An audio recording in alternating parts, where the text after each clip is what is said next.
মদিনায় এক লোক তার বউরে রাগের চোটে 100 তালাক দিয়ে ফেলছে। কয় তালাক দেয়ার নিয়ম কয়টা? দিছে কয়টা?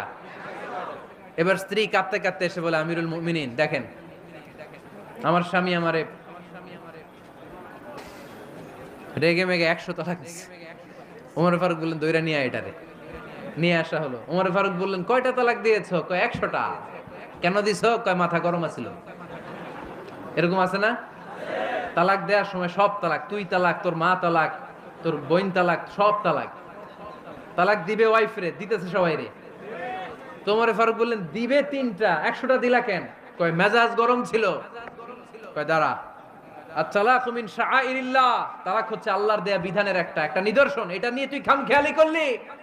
আমার রায় শোন, আমার রায় হচ্ছে 3 তালাকে তোর বউ তালাক, বাকি 97 তালাক তোর পিঠের উপরে পড়বে।